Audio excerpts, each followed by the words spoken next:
Welcome to the Creed 3 movie review or film review or however you want to put it. Um, this is Michael B. Jordan's debut for a major motion picture where he's the director, writer. This is his baby. And where this takes Adonis is going back to the beginning or his past, where they start from like Creed 1, where it shows you he had been fighting and he was being taken out of the group home that he came from. So the story starts off with the montage throwback to where him and Damien, played by Jonathan Majors, and they go back to show them as children,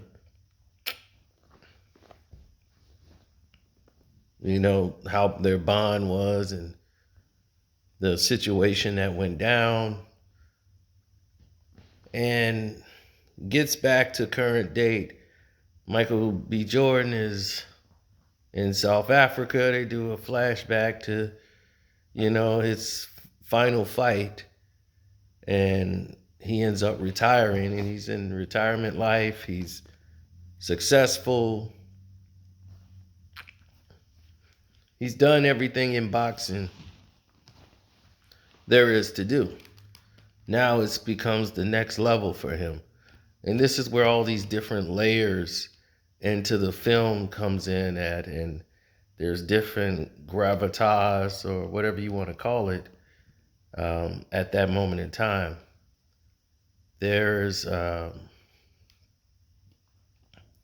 relationship with him and his daughter and his wife, and his mother's the things that she's doing, Felicia Rashad's character, Miss Mary, and the things that she have done and the way she feels about Damien, and all of these things are into play. So you have a lot of different storylines going on in his daughter's education and her learning abilities and things of that nature with her conditioning. So you have a lot of layers going on at the same time, but the major layer, which was the best part of this film, was the part of Damien, his storyline, because he's the villain, seems like, of this movie, when in reality, he's just somebody who's out to get what he felt he was robbed of. That it was his, and this is supposed to be his shot, his opportunity. This film's best quality is its best character. And the best character of this film is Jonathan Majors. When he's on there, their chemistry is great together. But his character that he plays as Damien, he's literally transformed into a character you've never seen him play before. In all of his films, you've never seen him play this character. He was so locked in. You believe it. You believe it all the way through. You believe this dude did 18 years. You believed he was somebody that was robbed of something that's just like a man out of a cage on a mission. You believe it all. There is a scene in there where Jose Benavidez ends up fighting. It's weird that he's fighting at the heavyweight division, but Jose Benavidez gets like annihilated in this film. And oh my God, the fight scenes and the choreography in this film is unbelievable. Now, all the fight scenes are shot with IMAX cameras. They switch to IMAX when they go into the ring to do the fight scenes. And my goodness, it's worth it. Even though you see little key details like slow motion shots, footwork, step over, shots to the arms, like you could see them like kind of see what they're looking at, setting up shots. And for Michael B. Jordan to be directing himself, it's a lot of shoes to fill. Some of the pacing might be off if you're somebody who's a real film buff, but you don't care about any of that. This movie is going to do exactly what people wanted to see. They wanted to see this, and with no real boxing fights taking place and getting any highlight and shine, this is about the closest thing you're going to get to a big fight. So, unfortunately, this has been the case with boxing. You can't get the people that's supposed to fight in the ring. Now, the direction, I looked at certain scenes and people want to know the Rocky question. This film did not need Rocky. A lot of people keep saying, Rocky. This film did not need Rocky. No Balboa is not needed for this film. You don't need Balboa for this film. This was a story that had nothing to do with Rocky. This is about his life, Adonis, and what he was going through from the past. Dealing with his past, facing his past, and overcoming his past. This is spoiler free. I mean, it's nothing really to spoil here.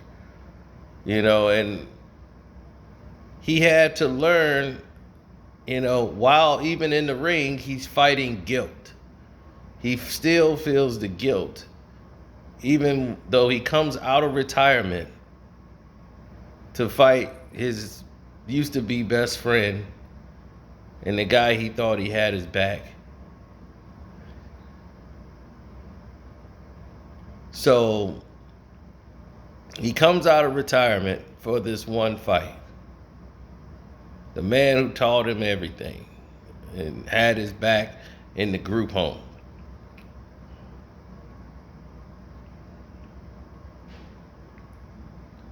It's a lot of haymaker punches in here too, like swinging for the fences. All of that is in this film.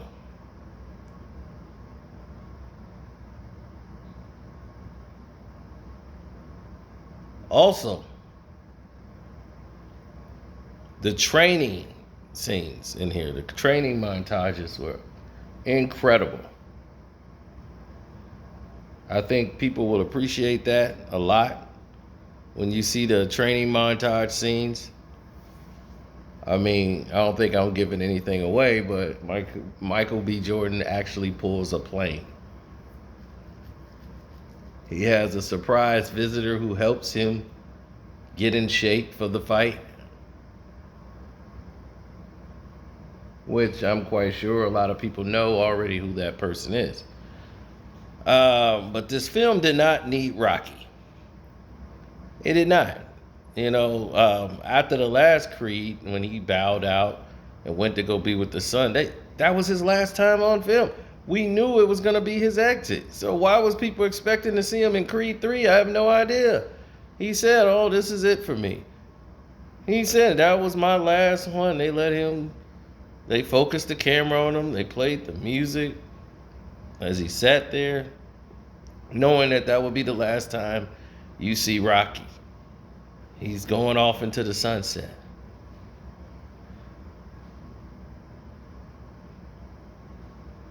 So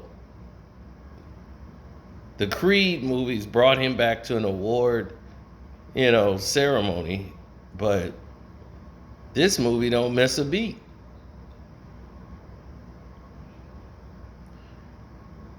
Despite some of the